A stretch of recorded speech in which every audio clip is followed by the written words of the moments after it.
او د مختلفو سیاسي او جماعتونو مشرانو مرګرو د میډیا مرګرو نن د ډیر قامي پاڅون زیر اهتمام چې دا کم غونډه ده دا ډیره د اهمیت وړ ده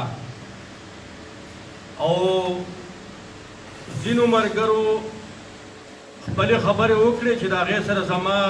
مکمل اتفاق دی او ځینې ملګري به دا خبرې کوي زه چې په کم نظر دې ته ګورم زه دا تپوس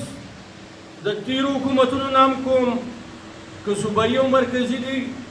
او که هر کله چې تیر شوي دي او که د هر چا چې تیر شوي دي او د دې موجوده صوبایي او مرکزي حکومت نه هم کوم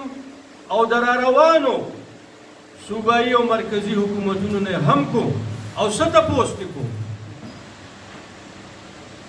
په 60 کې منګه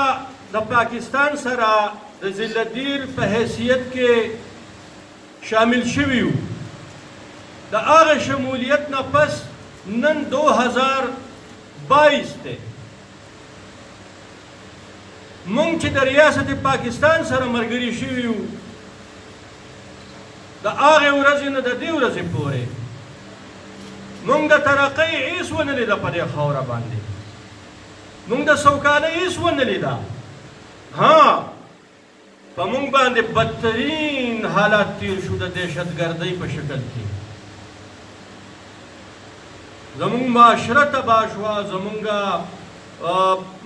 معاشي تباهي وشوه د دې خاورې ها د سیلاب په شکل کې زمونږ یو قدرتي آفت چې راغلی دی په هغې کې زمونږ ډېرې لویې تباهیانې شوي دي خو حکومتونو د هغې مرهم پټۍ لا موږ له نه ده راکړې زما په خاوره باندې به ما ته ریاست پاکستان او حکومتونه د پاکستان څه ښیي چې زما نه به ټیکس اخلي لہذا د دې موجوده جرګې په وساطت سره زه دا خبره کوم د ټولو په اتفاق سره دا خبره کوم